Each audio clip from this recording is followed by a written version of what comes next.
안녕하세요. 오늘의 데일리 뉴스레터에 오신 것을 환영합니다. 1.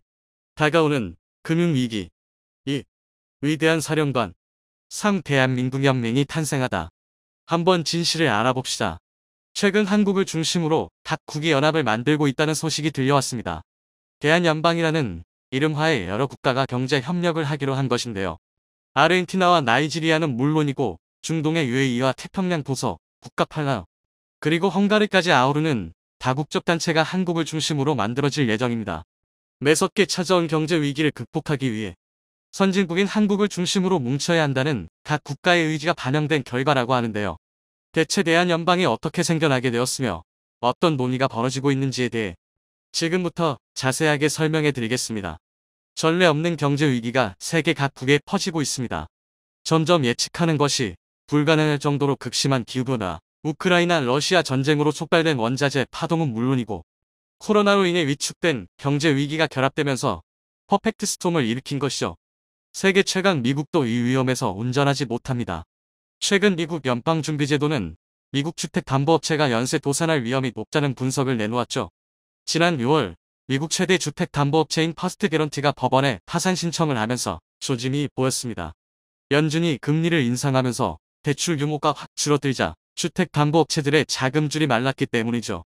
2008년도 서브프라임 모기지 사태로 촉발된 경제 위기를 겪었던 미국 시민들 사이에서 미국이 2008년 위기 이후 또 한 번의 경제난을 겪는 것이 아니냐는 불안한 전망까지 나오는 상황입니다. 미국보다 가난한 국가들은 더 심각한 상황에 처해 있죠. 아프리카 국가인 나이지리아는 최근 나라가 미증유의 위기에 처해 있다고 말하며 위기인 것은 잘 알고 있지만 원유를 도둑질하는 것은 참아달라는 성명을 발표할 정도였습니다. 마땅한 산업이 없고 원자재 수출에 의존하던 나이지리아는 퍼펙트 스톰에 의해 경제가 회복될 기미가 보이지 않았습니다. 끝이 없는 불황에 믿을 것은 오로지 석유뿐이었죠. 하지만 국가가 관리하는 석유를 일반 시민들은 접근할 수 없었습니다. 그럼에도 불구하고 시민들은 먹고 사는 문제가 시급했기에 석유절도 행각에 나서는 모습을 보였죠. 나이지리아 국토에 매설된 석유관을 파내고 도구를 이용해 석유관에 흐르는 석유를 훔치기 시작한 것입니다. 이로 인해 발생한 피해액만 약 10억 달러 하나로 1조 원 가까운 손해가 났다고 나이지리아 정부는 판단했습니다. 그렇기에 대통령인 무함마드 부하리가 직접 석유를 도둑질하는 것을 참아달라고 이야기를 한 것이죠. 하지만 정부 차원에서 경제 위기를 극복할 뾰족한 조치는 없었습니다. 오히려 시민들의 분노를 산탓해 테러리스트 조직들이 나이지리아 교도소를 습격해 치안을 불안하게 하는 것은 물론이고 나이지리아 정부 조직까지 위협하는 상황에 이르렀습니다. 상황은 남미 대륙도 마찬가지입니다. 경제난을 겪고 있는 아르헨티나는 외환 보유액을 지키기 위해 수입 제한을 추진하는 정책을 펼쳤습니다. 올해 7월 4억 3,700만 달러 한화로 약 5,858억 원의 무역 적자를 기록하며 정부 차원에서 심각한 적자 위기를 호소한 적이 있었는데요. 상황이 개선될 기미가 보이지 않자 긴급하게 정부가 수입 제한을 추진한 것입니다. 이에 맞춰 소비자 물가 역시 전년 동기 대비 71% 상승하는 등 지난 몇 년간 두 자릿수의 높은 인플레이션에 시달리고 있습니다. 이를 타개할 대책이 시급한 상황임에도 불구하고 아르헨티나 정부는 시민들의 불만을 억제하는 데만 힘을 쏟고 있죠. 심지어 세르히오 마사 아르헨티나 경제장관은 언론 인터뷰를 통해 두 자릿수 인플레이션은 서막에 불과하다고 말하며 연말이 되면 세 자릿수에 해당하는 인플레이션이 발생할 수 있다며 경제 충격에 대비해야 할 것을 경고하기도 했습니다. 당연히 아르헨티나 시민들은 정부를 향해 들고 일어날 수밖에 없었죠. 정보가 빠른 시민들은 아르헨티나 화폐 대신 비트코인을 사용하며 가상화로 갈아타는 이가 있을 정도입니다. 자산 전부를 비트코인으로 환전해 인플레이션을 대비한다는 사람도 있을 정도였죠. 위기 속에서 선방하고 있다고 평가받는 유럽도 상황은 예외가 아닙니다. 높은 경제 성장률로 코로나 시기 문제를 잘 대처하고 있다는 헝가리도 최근 문제점을 드러내며 위기에 몰렸죠. 헝가리 통계청은 2021년 국내 총생산 GDP 2020년에 비해 7.1% 상승했다고 발표하며 코로나 시기에도 불구하고 양적 성장에 있어 뚜렷한 성과를 보았다고 발표했습니다. 마이너스대를 기록한 미국과 서유럽 등 여러 선진국의 상황과 비교해봤을 때 괄목할 만한 성과라고 할 수 있죠. 하지만 급격한 성장은 문제를 초래했습니다. 바로 최악의 인플레이션을 기록한 것이죠. 급격한 성장에 발맞춰 물가 역시 고공행진을 기록한 것입니다. 게다가 우크라이나 러시아 전쟁으로 인해 물자 부족과 전쟁 위험이 도사리면서 실물 경제에 큰 혼란이 생겼고 생필품을 비롯한 각종 물자들이 엄청나게 가격이 오른 것입니다. 2022년 1월 헝가리는 연간 인플레이션 7.9%를 기록하며 2007년 8월 이후 가장 높은 수치를 기록했습니다. 특정 상품을 살펴보면 식용유 가격이 전년 동기 대비 33.4%나 상승하는 기록적인 인상을 보였죠. 또한 러시아로부터 천연가스를 수입하던 헝가리 입장에서 러시아로부터 천연가스 수입을 받지 못하게 되자 에너지 수입 중단에 따른 대비로 150억에서 180억 유로가 필요하다는 발표가 나오자 국민들 사이에서 볼멘 소리가 나왔습니다. 한하로 20조에서 24조 원에 해당하는 막대한 금액이 에너지 문제를 해결하는 데 동원되어야 하는 상황이죠. 오르반 빅토르 총리는 수도 부다페스트에서 에너지 비상사태를 선언. 이를 대비하기 위해 허리띠를 졸라매야 한다고 연설했습니다. 시민들은 정부의 무책임한 행보에 비난을 쏟아냈죠. 다른 에너지원 확보를 하라는 주장이 높은 지지를 받으며 헝가리 사회를 들끓고 있습니다. 중동도 예외는 아닙니다.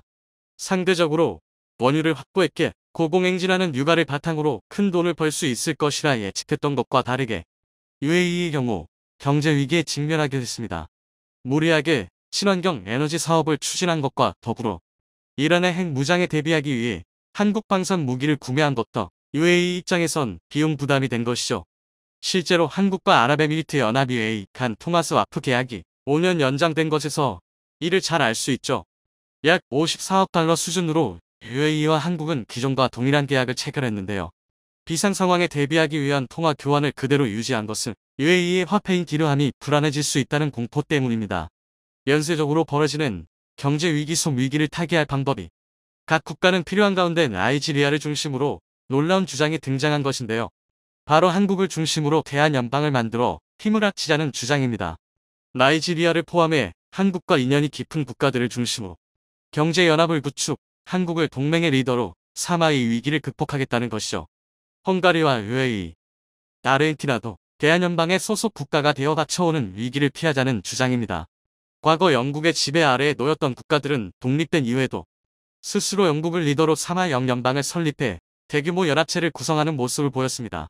영국을 중심으로 모인 이 국가들은 상호 간 경제 협력은 물론 자원이나 군사 협력까지도 진행하는 모습을 보이며 국제사회에서 강력한 영향력을 미치는 단체였는데요. 이들은 과거 경제 위기에 대비해 영연방의 약한 고리인 파키스탄, 인도, 방글라데시 등 개발도상국 지원을 위해 남아시아 투자기금을 발족, 자금을 지원하는 역할을 했습니다. 그와 비슷한 구조로 한국을 중심으로 대한민국과 연관이 있는 이들 국가들이 힘을 합치자는 것이 기본 구상이었죠. 나이지리아가 스스로의 위기를 구하기 위해 생각해냈다고 하는데요. 최근 이 구상을 실현하기 위해 주한 나이지리아 대사인 알리 모하메드 마가시는 정부 관계자와 긴급 회담을 갖는 것은 물론 긴 틀에서의 경제협력 체제를 구상하기 위한 전경련 인사를 만나며 활발한 움직임을 보였다고 합니다. 아르헨티나와 헝가리 역시 경제 위기에 직면해 있는 가운데 개발도상국에서 선진국으로 급부상한 것은 물론이고 G7 회의 초청받을 정도로 강력해진 한국의 위상을 높게 평가하며 대한연방을 통한 경제 협력에 의욕을 보였다고 합니다. 특히 K방산이 전 세계적으로 주목을 받는 가운데 헝가리 역시 한국과 방산협력 문제로 협의를 하는 과정에서 더 넓은 형태의 경제협력 논의를 했던 적도 있는 만큼 이번 대한연방 구상에 적극적인 모습을 보였다고 합니다.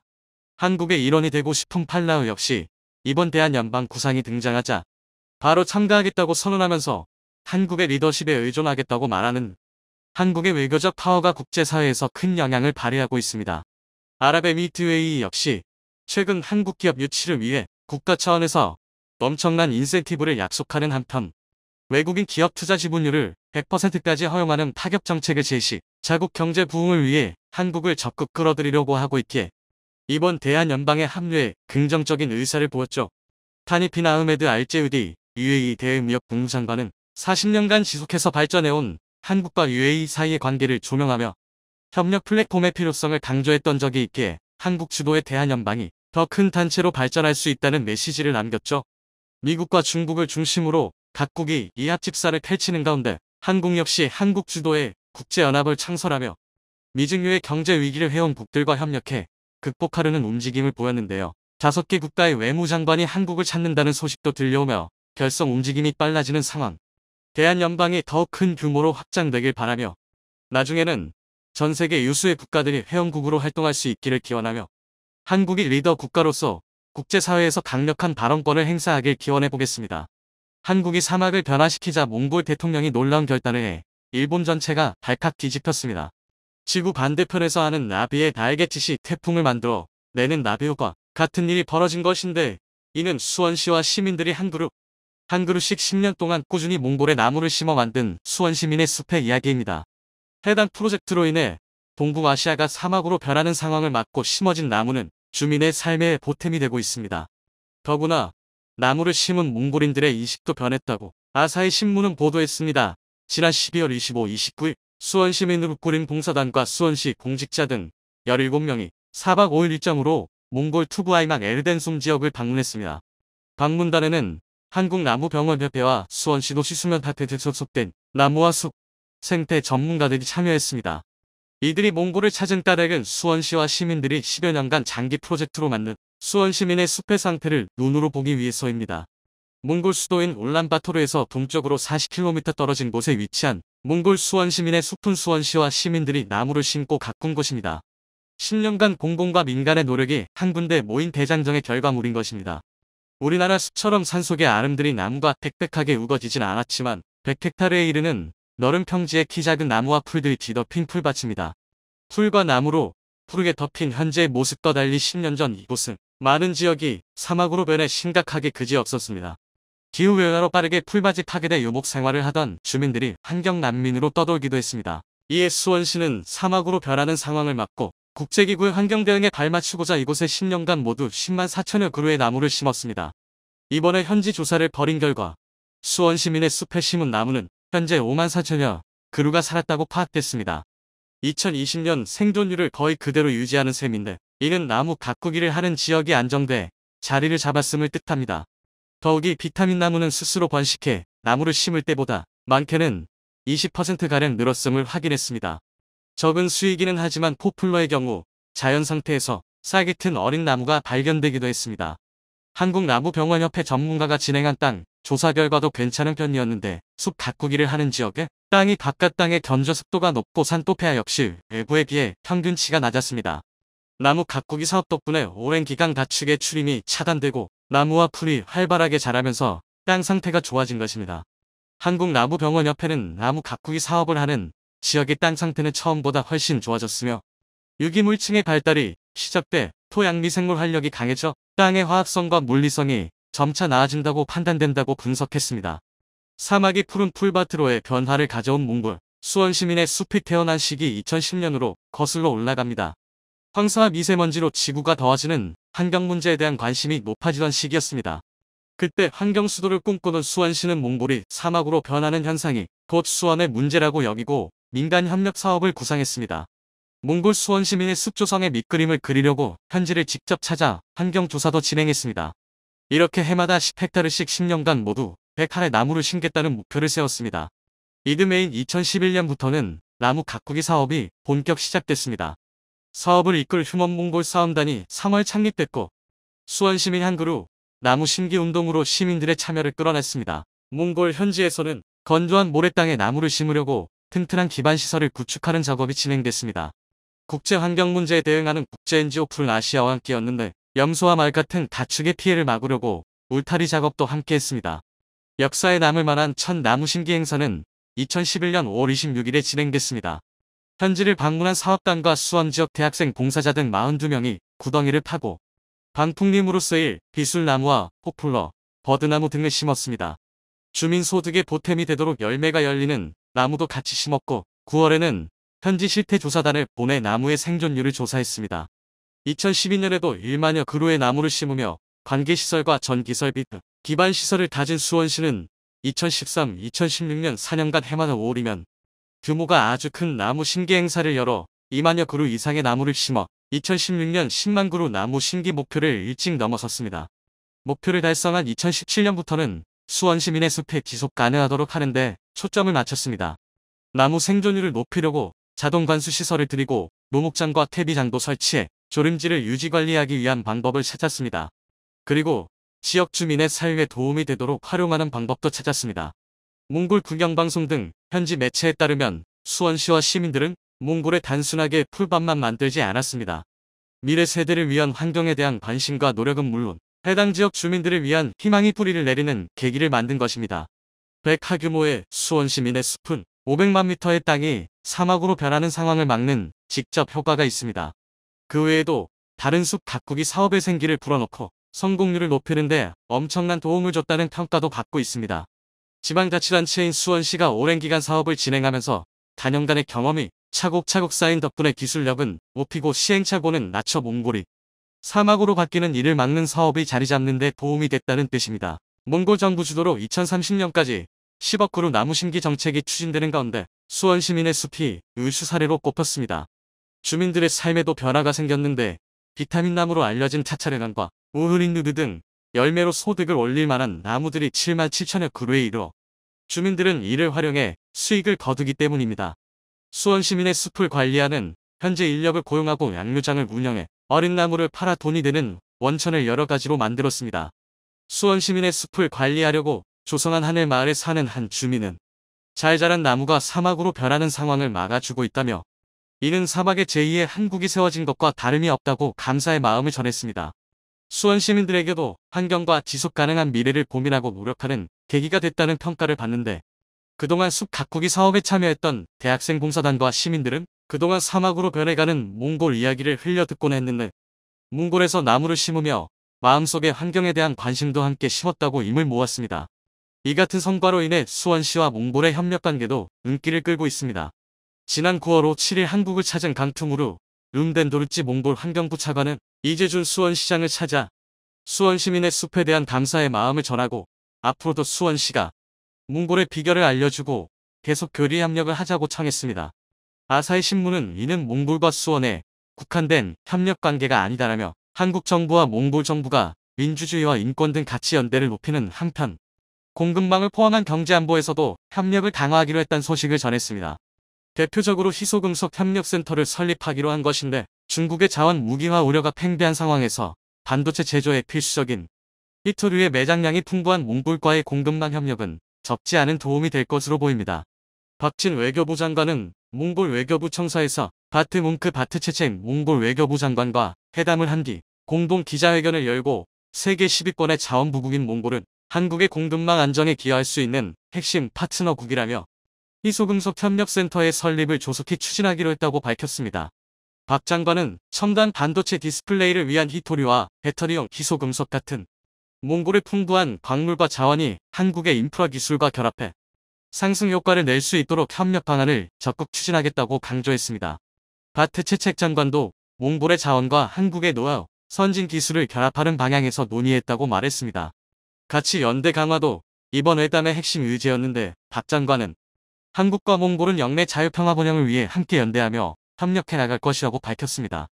현 정부의 대북 비핵화 로드맵인 담대한 구상에 대해서도 몽골 측의 설명의 지지와 협력 의사를 끌어낸 것으로 전해졌습니다. 아울러 한몽경제동반 자협정 EPA 체결 협상과 투자보장 협정 개정 협상도 속도를 낼 방침으로 박 장관은 한몽 전략적 동반자 관계를 심화시켜 나가겠다는 공동 의지를 재확인했다며 하반기 제6차 공동위원회를 열어 외교차관 전략 대화를 신설해 개최하기로 했다고 말했습니다. 기후변화 협력 기본협정에도 양국은 가서명했는데 한몽 간 기후변화 대응을 위한 기술, 교류, 민간 투자 등을 통해 온실가스 감축 목표 달성 및 양국 대기질 개선 협력을 강화한다는 목표입니다. 현재 강달러 현상으로 인해 전 세계가 물가 급등과 경기 침체 우려로 힘든 모습을 보이고 있습니다. 그런데 특히 일본의 현재 상황이 곧 뭔가가 크게 터질 것 같은 모습이 그려지고 있어 이목이 집중되고 있는데요. 일본의 초저금리 정책인 엔저가 부메랑으로 돌변하면서 최근 일본이 크나큰 수렁에 빠졌는데 심지어 베트남인들에게도 손절당하며 크게 충격에 빠졌다고 합니다. 언제 시한폭탄이 터질지 모르는 위태위태한 일본의 상황에 대해 자세히 알아보겠습니다. 일본의 상반기 무역 적자가 국제 원자재 가격 상승과 엔저 영향으로 반기 기준으로 사상 최대 규모를 기록했습니다. 러시아의 우크라이나 침공으로 원유와 천연가스 등 국제 원자재 가격이 급등했는데 여기에 유례없는 엔저 현상까지 겹치면서 일본의 수입액이 크게 증가한 건데요. 일본 재무성은 올해 7월부터 12월까지 무역 적자가 11조 75억에 우리 돈으로 약 105조 4,900억 원으로 집계됐다고 발표했습니다. 이런 적자 규모는 비교 가능한 동계가 있는 1979년 이후 반기 기준으로 사상 최대입니다. 뿐만 아니라 일본 무역 수지는 14개월째 적자를 이어갔는데 문제는 이런 상황이 계속될 경우 일본은 올해 연간 기준으로 42년 만에 처음으로 경상수지 적자를 기록할 수 있다는 점입니다. 상황이 이러자 일본 정부가 다시 외환시장에 개입하는 것이 아니냐는 관측이 나왔는데요. 그리고 실제로 한동안 고공행진하던 엔달러 환율이 지난달 24일 4엔가량 큰 폭으로 하락하면서 이런 추측을 확신으로 만들었습니다. 스즈키 슈이치 일본 재무상도 외환시장에 개입했느냐는 질문에 코멘트하지 않겠다고 대답을 회피했고, 니케이는 정부와 일본은행이 엔화 약세에 대응해 엔화 매수 개입을 했다는 관측이 있다고 전했습니다. 앞서 전달 21일에도 32년 만에 처음으로 달러당 150엔 선을 넘자 일본 정부는 개입 시시를 밝히지 않는 복면 개입을 했었습니다. 하지만 근본적 원인은 미국과 일본 간 금리 차가 좁혀지지 않고 있어 시장에서는 일본 정부의 개입이 단기적이고 제한적일 것으로 보고 있는데요. 실제로 이런 전망은 곧 현실로 다가왔는데 최근 일본 금융시장의 위기의 불안감이 급속도로 퍼지기 시작했습니다. 현재의 엔화 하락 속도는 빠르고 다팔라 날개 없는 추락이란 표현이 딱 맞아떨어집니다. 올해 초달러당 110엔대였던 엔화 가치는 러시아의 우크라이나 침공 이후 미끄러를 탔고 9월에는 달러당 140엔대까지 밀려 24년 만에 가장 낮은 수준까지 떨어졌습니다. 즉 심리적 저항선으로 여겨지는 1달러 150엔이 무너지면서 일본 금융시장이 그야말로 소용돌이치고 있는 겁니다. 이런 가운데 일본은행은 1000조엔 규모인 일본 국가부채의 절반을 사들이고 있습니다. 실제로 아베 전 일본 총리도 공식 석상에서 법적으로 독립성을 인정받는 일본은행 정부 자회사라고 표현하며 논란이 됐을 정도로 일본 경제의 방파제 역할을 해주고 있습니다. 아베의 발언대로 일본은행은 일본 정부의 최대 채권자로 일본은행은 올해 6월 사상 최대 규모인 16조 2천억 엔의 일본 국채를 매입했었자 그 결과 현재 일본은행의 국채 보유 비율은 50%가 넘은 것으로 추산되는데 심할 때는 일본은행이 국채의 90%를 쓸어 담기도 했습니다. 이렇듯 일본은행이 국채를 쓸어 담으면 국채 가격이 오르고 가격과 반대로 움직이는 금리는 떨어지기 때문에 일본 정부는 거리낌 없이 새로 국채를 찍어냈던 건데요. 그런데 아무리 그래도 국채가 빚인 만큼 부담이 없을 수 없으며 실제로 일본은 지금도 1년 예산의 25%를 국채 원리금을 갚는 데 쓰고 있습니다. 하지만 이는 어디까지나 초저금리가 계속된다는 전제로 세계적인 금리 상승 국면에서 일본도 언젠가 금리를 올릴 수밖에 없을 텐데 그때가 오면 부담은 눈덩이가 되어 감당할 수 없을 전망입니다. 이런 악순환이 반복되면서 언젠가는 터질 것이란 예측이 나오는 이유인데요. 여기에 더해 최근 일본 재무성과 일본은행이 엔화를 방어하기 위해 단 하루에만 무려 5조 5천억엔 약 53조 원을 투입했을 거란 추측이 나왔습니다. 니케이 신문에 따르면 5조 5천억엔은 민간 금융기관이 일본은행에 예치하고 있는 당좌예금의 잔고로 일반적으로 일본은행이 달러를 팔고 엔화를 사면 민간 금융기관의 당좌예금에 있던 엔화가 국고로 이동합니다. 즉 일본 통화 당국이 이번에도 대규모 복면 개입에 나선 것으로 보였지만 이 또한 근본적인 원인이 해결되지 않고 있기 때문에 약발은 오래가지 않을 것으로 보입니다. 그런데 이런 상황에 최근 베트남인들도 일본을 손절하는 모습이 나오면서 일본에게 더 큰 충격을 주고 있는데요. 그것도 그럴 것이 작년까지만 해도 베트남은 일본과 외교 경제적으로 밀착하려는 액션을 급속도로 취해야 하기 때문에 일본으로서는 뒤통수를 맞은 격이 됐습니다. 실제로 작년에 일본과 베트남은 경제적 협력관계의 확대는 물론 중국의 팽창주의에 공동 대응하기로 하는 정상 간 공동 성명까지 채택하면서 관계를 한 단계 끝에 올렸었습니다. 기시다 일본 총리가 취임 후 국부에서 처음 한 정상회담 상대도 베트남 총리였는데 당시 일본 외무성은 산케이신문에 일본에 있어 베트남은 광범위한 전략적 이익을 공유하는 파트너라고 밝히기도 했습니다. 하지만 최근 일본에서 일하던 베트남인들이 모두 탈주하는 현상이 벌어진 것인데요. 최근 일본 내 건설 현장을 직행하던 베트남 노동자들은 일본에선 더 이상 일을 못하겠다며 아우성을 치고 있습니다. 엔화 가치 급락으로 인해 가뜩이나 심각한 인력난을 더욱 부채질하고 있는 겁니다. 일본 취업을 희망하는 베트남인을 대상으로 건설 기술자 육성 강좌를 운영하는 일본 MP연구회에 따르면 2019년 50명 모집엔 5배가 넘는 베트남인들이 응모했지만 올해 가을에는 신청자가 정원을 미달할 전망입니다. 일본과 베트남의 급여차가 줄면서 베트남인들에게 일본은 더 이상 고소득을 보장하는 매력적인 일터가 아니라는 설명입니다. 실제로 최근 2년 동안 베트남 동 대비 엔화 가치는 20% 이상 하락했고 일본의 외국인 건설 기술자 임금은 수년간 동결됐지만 그 사이 베트남의 임금은 10-20% 올랐습니다. MP연구회는 임금 격차 축소로 일본의 지위가 낮아지고 있다고 분석했는데 실제로 일본의 건설 기술자 평균 임금을 100으로 봤을 때 베트남의 수준은 50-70 정도까지 올라 일본과 차이가 크게 줄었습니다. 실제로 베트남인들 사이에서는 일부 회사는 일본보다 베트남이 돈을 더 주는 곳이 있다는 말까지 나오는데요. 따라서 현재는 베트남인들이 일본 취업을 극도로 외면하고 있는 상황으로 그 결과 일본 내 기업들은 인력난에 신음하며 기상이 걸렸다고 합니다. 뿐만 아니라 엔저 현상은 미래 산업을 책임질 반도체와 전기차 분야의 인재 쟁탈전에 서고 일본 기업들의 경쟁력을 추락시키고 있는데요.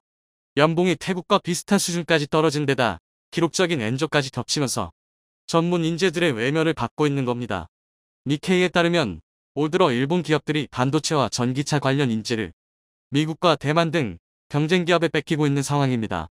해외 경쟁사들이 기존 연봉의 2배에 달하는 보수를 약속하며 인재를 빼가고 있기 때문에 전기차 관련 전자부품을 개발하는 한 일본 기업은 최근 미국에서 채용한 3년차 엔지니어를 미국 기업에 뺏겼습니다. 미국 경쟁사는 이 엔지니어에게 기존 연봉의 1.5배에 달하는 15만 달러를 약속했다고 합니다. 대만 반도체 기업들도 일본 기업의 인재를 2배 가까운 연봉으로 유혹하고 있는 중으로 TSMC는 요코하마 일본 법인에서 100명이 넘는 전문 인재를 채용하고 있습니다. 심지어 장기 디플레의 영향으로 30년째 임금이 오르지 않는 일본의 급여는 태국과 비슷한 수준까지 떨어졌는데요. 올해 미국 제조업체의 매니저급 직원의 연봉은 8% 늘었습니다. 이 사이 중국과 동남아 국가들의 평균 연봉도 두 자릿수 증가했지만 일본의 평균 연봉은 2%밖에 오르지 않으며 태국과 비슷한 수준을 유지했습니다. 여기에 엔화 가치가 32년 만에 최저 수준으로 떨어지면서 앞으로 글로벌 인재들은 더욱더 일본 기업을 외면할 것으로 보이는데요. 이처럼 날이 갈수록 경제가 악화하자 최근 일본 정부는 종합경제대책에 29조엔 우리 돈으로 280조 원을 웃도는 예산을 투입하겠다는 특단의 대책을 내놓았습니다. NHK에 따르면 앞서 일본 정부는 경제종합정책에 쓸 예산 규모를 25조엔으로 제시했으나 30조엔에 육박하는 금액대까지 예산을 늘리는 방향으로 조율 중인 것으로 알려졌습니다. 그러나 앞서 감세안을 발표한 영국이 통화 채권에 대한 집단 투명 현상으로 골머리를 앓은 만큼 일본도 대규모 부양 정책으로 부작용을 겪게 될 수 있다는 우려가 일고 있는데요. 실제로 리즈 트러스 전 총리가 9월에 감세안을 발표한 직후 영국의 2년물 국채금리는 연 4.6%를 돌파하며 2008년 세계 금융위기 이후로 최고치를 기록했습니다. 경제 혼란을 일으킨 책임을 지고 물러난 트러스 총리처럼 일본 기시다 총리도 이러한 선택으로 굴욕적인 사임을 할 수 있다는 관측도 나오는데요. 그리고 실제로 최근 일본 재계에서는 엔화 가치 추가 하락을 예상하며 앞으로 엔달러 환율이 170엔까지 치솟을 수 있다는 전망을 하고 있는 상황입니다. 즉 일본 국채 금리의 상승에 따른 일본은행의 국채 매입이 더 늘어날 가능성이 있는 만큼 일본의 재정 부담이 커져 영국과 같은 사태가 일어나지 않으리라는 보장이 없다는 겁니다. 현재의 일본 경제 상황은 그야말로 최악으로 언제 시한폭탄이 터질지 모르는 위험천만한 상황인 것으로 보입니다.